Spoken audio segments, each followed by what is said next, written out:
ஆவணி மாதம் கிருஷ்ணபக்ஷ அஷ்டமி திதி ரோகிணி நட்சத்திரம். இதுதான் பரம்பொருள் மகாவிஷ்ணு பூமியில் ஸ்ரீகிருஷ்ணராக அவதரித்த புனித நாள். இன்று நாம் கோகுலாஷ்டமி என கொண்டாடுகிறோம். துவாபர யுகத்தில் அசுரர்கள் அட்டகாசம் செய்ததால் பூமாதேவி துன்பத்தில் மூழ்கினாள். அவள் தேவலோகத்துக்கு சென்று மகாவிஷ்ணுவிடம் என்னை பாதுகாப்பீர் என்று கண்ணீரோடு வேண்டினாள். அப்போது மகாவிஷ்ணு அருள்வாக்கு தந்தார். நான் மனிதராக பிறந்து அசுரர்களை அழித்து தர்மத்தை நிலைநிறுத்துவேன் என்று. மதுராவை ஆண்டு வந்தான் கொடுங்கோல் மன்னனான கம்சன். அவன் தன் தங்கை தேவகியின் மீது மிகுந்த பாசம் கொண்டிருந்தான். யாதவ குலத்தைச் சேர்ந்த வாசுதேவருக்கு தன் தங்கை தேவகியை திருமணம் செய்து வைத்து தானே தேரோட்டி அவர்களை ஊர்வலமாக அழைத்துச் சென்றான். அப்போது வானிலிருந்து ஒரு அசுரீதி ஒலித்தது. கம்சனே, உன் தங்கை தேவகிக்கு பிறக்கும் 8வது மகனால் உனக்கு மரணம் நிச்சயம். இந்த வாக்கை கேட்ட கம்சன் பாசம் அச்சமாக மாறி கோபமாக வெடித்தது. தன் உயிருக்கு வரவிருக்கும் ஆபத்தை எண்ணி தேவகியையும் வாசுகியையும் உடனடியாக சிறையில் அடைத்தான். அவர்களை பிறக்கும் ஒவ்வொரு குழந்தையும் இரக்கமின்றி கொண்டு வந்தான்.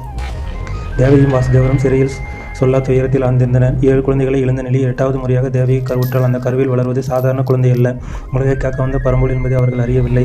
ஆவணி மாதம் அஷ்டமி தேதி ரோகிணி நட்சத்திரம் கூடிய நள்ளிரவு நேரம் தேவகிக்கு 8வது குழந்தையாக தெய்வீக பேரொளியுடன் அவதரித்தார் ஸ்ரீகிருஷ்ணர். அந்த அற்புதம் நிகழ்ந்த கணமே சிறைசாலை முழுவதும் பிரகாசத்தால் நிறைந்தது. காவலர்கள் ஆழ்ந்த உறக்கத்தில் மூழ்கினர். சிறையின் கனமான இரும்பு கதவுகள் தாமாக திறந்தன.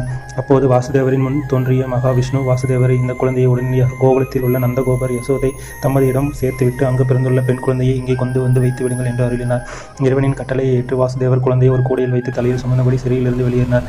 வெளியே பேய்மலை கொட்டி தீர்த்தது. யமுனை நதியோ கரை புரண்டு ஓடியது. வாசுதேவர் யமுனையை நெருங்கியதும் 5 தலை நகரமான ஆதிசேஷன் தோன்றி தன் படங்களால் குழந்தையை குடைப்பிடித்து மலையிலிருந்து காத்தது. கரைபுரண்டோடிய யமுனை நதி பரந்தாமனின் பாதங்களுக்கு வழிவிட்டு 2ஆக பிளந்து நின்றது.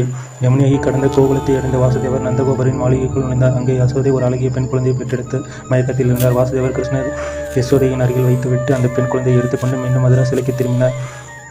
சிறை கதவுகள் மீண்டும் தாமாக மூடிக்கொண்டன. மறுநாள் காலை தேவகிக்கு குழந்தை பிறந்த செய்தி கம்சனுக்கு எட்டியது. ஆவேசத்துடன் சிறைக்கு விரைந்தவன் அங்கே ஒரு பெண் குழந்தை இருப்பதை கண்டான். ஆத்திரம் தாளமாக அந்த குழந்தையை கொல்ல முயன்றபோது அக்குழந்தை வானிலிருந்து குறுக்கை வடிவம் கொண்டு மூடனை உன்னை கொல்லும் தெய்வம் கோகுலத்தில் பாதுகாப்பாக வளர்ந்து வருகிறது. உன் வாழ்நாள் விரைவில் முடியும் என்று எச்சரித்து மறந்தது.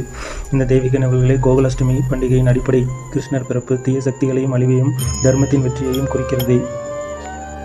இந்த நாளில் பக்தர்கள் விரதமிருந்து கண்ணனின் லீலைகளை பாடி சிறப்பு பூஜைகள் செய்து அந்த மாய கண்ணனின் அருளை பெறுகின்றனர். வீடுகளில் கண்ணனின் பாதங்களை மாவிலில் வரைந்து அவன் தங்கள் இல்லத்திற்கு வருவதாக பாவித்து சீடை, முறுக்கு போன்ற பலகாரங்களை படைத்து கோலாகலமாக கொண்டாடுகின்றனர்.